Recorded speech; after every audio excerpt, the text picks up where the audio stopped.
Saudara-saudara sekalian, sampai hari ini sudah menjelang 30 juta penerima manfaat. 30 juta anak dan ibu-ibu hamil tiap hari menerima makanan. Bahwa ada kekurangan, iya. Ada keracunan makan, iya. Kita hitung dari semua makanan yang keluar, penyimpangan atau kekurangan atau kesalahan itu adalah 0,00017%. Saya katakan bahwa perintah Undang-Undang Dasar, perintah pendiri-pendiri bangsa kita adalah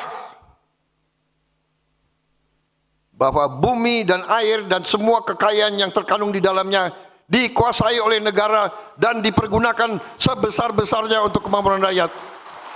Itu adalah perintah Undang-Undang Dasar kita. Dan hanya itu, saudara-saudara, hanya itu yang bisa menyelamatkan masa depan anak-anak dan cucu-cucu kita. Saudara-saudara sekalian, saya menjelang 1 tahun menerima mandat, saya sekarang berdiri dengan penuh kepercayaan diri dan keyakinan. Karena dalam 11 bulan kita telah membuktikan dengan itikad yang baik, dengan tujuan yang baik, dengan hati yang ikhlas, dengan cinta tanah air dan cinta rakyat, kita bisa berbuat banyak. Kita telah menyelamatkan minimal 300 triliun rupiah. 300 triliun rupiah inilah yang kita pakai untuk makan bergizi gratis. Saudara-saudara sekalian, sampai hari ini sudah menjelang 30 juta penerima manfaat. 30 juta anak dan ibu-ibu hamil tiap hari menerima makanan. Bahwa ada kekurangan, iya. Ada keracunan makan, iya. Kita hitung dari semua makanan yang keluar, penyimpangan atau kekurangan atau kesalahan itu adalah 0,00017%. Ini tidak membuat bahwa kita puas dengan itu. Tapi namanya usaha manusia yang demikian besar, yang belum pernah dilaksanakan, saya kira dalam sejarah dunia.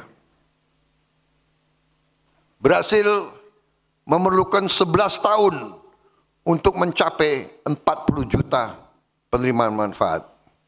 Presiden yang cerita sama saya, mereka butuh 11 tahun. Kita 11 bulan sudah 30 juta.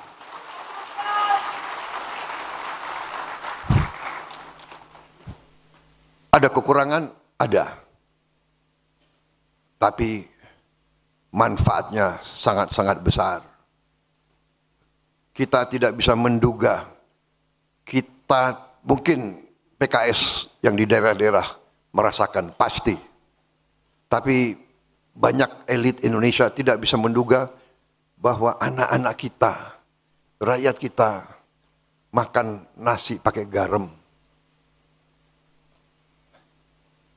Ini kita buktikan bahwa kita bisa memberi sesuatu, memberi bantuan, memberi apa yang mereka butuh. Saudara-saudara sekalian, dengan program makan bergizi ini menjadi strategis, menjadi sesuatu yang di luar fantasi kita. Ternyata dengan makan bergizi ini kita bisa menciptakan lapangan di akhir tahun, di awal tahun depan, Januari Februari, 1,5 juta lapangan kerja baru. Kita telah berhasil menghidupkan ekonomi rakyat. Bahwa tiap hari kita butuh telur, kita butuh sayur, kita butuh ikan, kita butuh ayam, kita butuh bahan-bahan dari kampung-kampung itu sendiri, dari kecamatan-kecamatan itu sendiri. Di puncaknya nanti tahun depan, kita akan gelontorkan mendekati 300 triliun untuk makan bergizi. 300 triliun, persisnya berapa Menseknek? 335 triliun.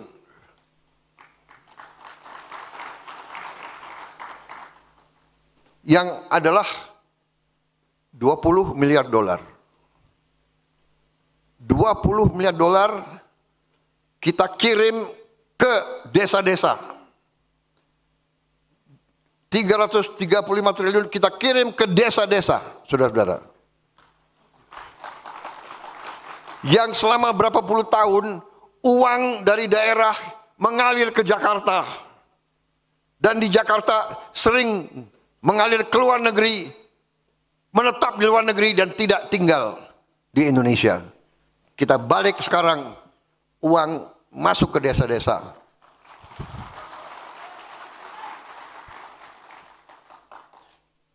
Dan saudara-saudara, dalam ilmu ekonomi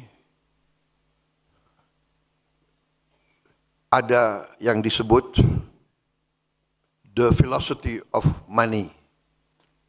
Kalau 1 rupiah beredar di suatu tempat, rupiah itu bisa menimbulkan 2, 3, 4 rupiah baru yang beredar.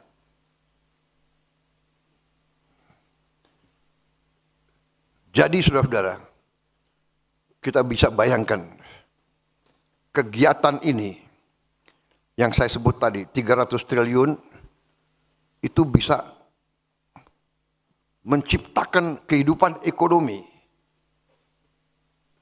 senilai 600 triliun, mungkin 900 triliun. Karena apa?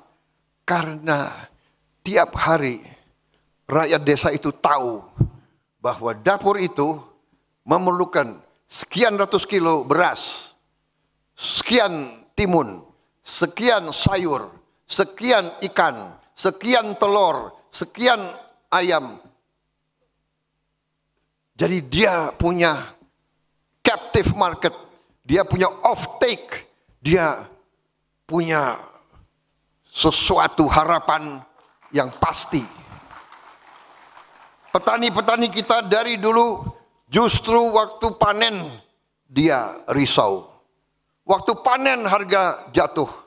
Tapi sekarang karena yang akan menerima, yang akan mengambil hasilnya adalah rakyat sendiri, adalah saudara-saudara mereka sendiri, adalah pemerintah mereka sendiri. Jadi mereka punya jaminan pasar. Mereka tidak akan punya panen yang tidak terserap. Ini saudara-saudara sasaran kita, dan ini kita sudah hampir sampai di titik itu. Jadi saudara-saudara, 30 juta kita bangga. Kita risau, masih ada. Makanya kita tertibkan semua SPPG, semua dapur kita sudah bikin SOP, semua alat harus dicuci pakai alat yang modern, tidak terlalu mahal, untuk membersihkan, membunuh semua bakteri. Kita juga perintahkan semua dapur harus punya test kit, alat uji, sebelum distribusi harus diuji semuanya, dan langkah-langkah preventif lainnya. Saudara-saudara, kita mengerti 30 juta suatu prestasi. Tapi ingat, sasaran kita masih jauh. Sasaran kita adalah 82 juta penerima manfaat. 30 juta kita boleh bangga, tapi saya sebagai presiden masih sangat sedih karena masih 50 juta anak-anak dan ibu hamil yang menunggu. Tapi kita tidak bisa paksakan untuk lebih cepat. Sekarang saja bisa terjadi penyimpangan. Bayangkan kalau kita paksakan dengan secepat-cepatnya, mungkin penyimpangan dan kekurangan bisa lebih dari itu. 30 juta prestasi, dan saya yakin ini akan meningkat. Ya, tidak linier tapi akan meningkat. Tetapi ya inilah, sebagai seorang pemimpin, sebagai seorang bapak, saya bangga dengan 30 juta, tapi saya masih ingat 52 juta anak-anak kita masih berharap, masih menunggu dengan ibu-ibu hamil.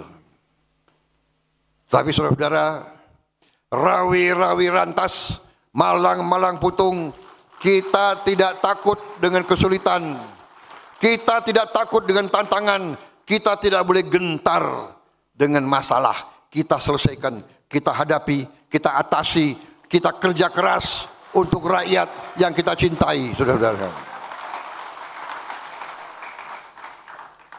Saudara-saudara sekalian,